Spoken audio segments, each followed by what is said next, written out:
بسم اللہ الرحمن الرحیم۔ مشکوٰۃ شریف میں ہے، حضرت ابو ہریرہ رضی اللہ تعالی عنہ فرماتے ہیں، ایک شخص آقا کریم صلی اللہ علیہ وسلم کی پاک بارگاہ میں حاضر ہوا، عرض گزار ہوا، حضور میرے حسن سلوک کا سب سے زیادہ حقدار کون ہے؟ آقا کریم صلی اللہ علیہ وسلم نے ارشاد فرمایا، تیری ماں۔ پھر عرض کی، حضور اس کے بعد کون؟ فرمایا، تیری ماں۔ پھر عرض کی، حضور اس کے بعد میرے حسن سلوک کی حقدار کون؟ فرمایا، تیری ماں۔ چوتھی بار جب سوال کیا کہ حضور اس کے بعد میرے حسن سلوک کا حقدار کون؟ تو فرمایا، تیرا باپ۔ تو اس حدیث پاک سے معلوم ہوا باپ سے بڑھ کر ماں حسن سلوک کی حقدار ہے، کہ 3 بار حضور نے فرمایا اس سائل کو کہ تیرے حسن سلوک کی سب سے زیادہ حقدار تیری ماں ہے۔ تو اس لیے جب ماں سب سے زیادہ حسن سلوک کی حقدار ہے تو ان کا خاص خیال بھی رکھنا چاہیے، ان کی خدمت کے حوالے سے، ان کی ضروریات کے پورا کرنے کے حوالے سے۔ بلکہ ہمارے آقا کریم صلی اللہ علیہ وسلم کے صحابہ کو اگر دیکھیں تو کس قدر وہ اپنی ماں کا خیال رکھتے تھے۔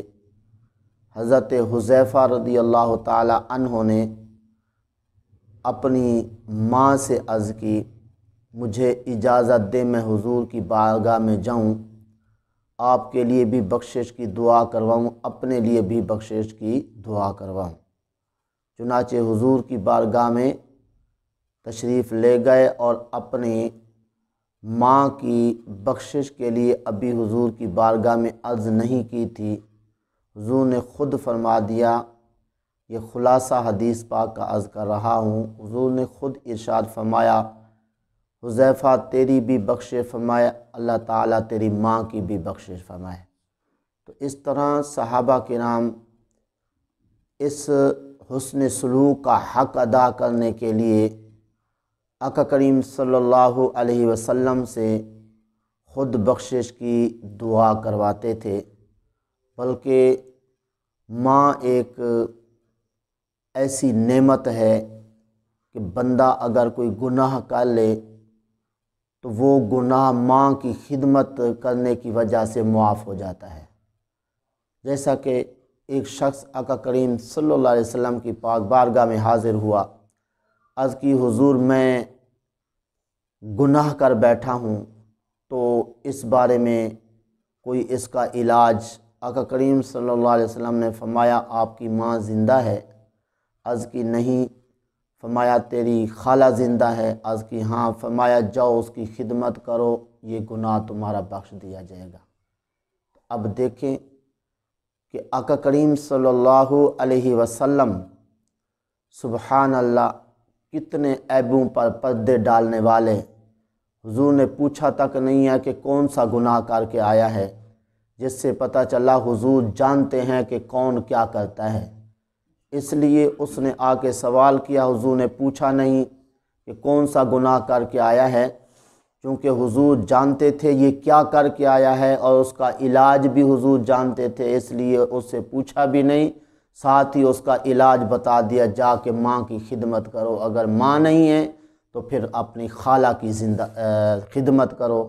تو پتہ چلا کہ اگر ماں نہیں ہے تو اس کے بعد پھر خالہ حسن سلوک کی حقدار ہے، خدمت کی حقدار ہے۔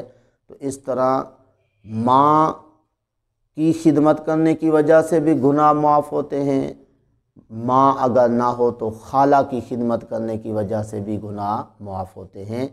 تو اس لیے ان تمام باتوں کی روشنی میں ہمیں اپنی ماں کے حقوق کا خیال رکھنا چاہیے، ان کا ادب و احترام کرنا چاہیے، ماں ہی ہے جو اپنی اولاد کے کرتوتوں پر پردے ڈالتی ہے۔ جی باپ تو اگر دیکھ لے تو ایک ایک کو شکایت کرے گا، میرا بیٹا اس طرح، میرا بیٹا اس طرح۔ ماں ہی ہے جو کسی کو نہیں کہے گی کہ میرا بیٹا اس طرح ہے۔ جب بھی کوئی پوچھے گا کہے گا ماشاءاللہ میری اولاد بہت اچھی ہے، بڑی میری خدمت گزار ہے، چاہے ایک لمحے کے لیے بھی خدمت نہ کرے۔ تو اس لیے کوئی اچھی چیز کھانے پینے والی بچا کے رکھے گی، خود بھوکی رہے گی، اپنی اولاد کو کھلائے گی۔ تو اس لیے ان باتوں کی روشنی میں ضرور ہمیں سوچنا چاہیے۔ دعا ہے اللہ تعالیٰ کی بارگاہ میں جو کچھ کہا صحیح عمل کی توفیق عطا فرمائے۔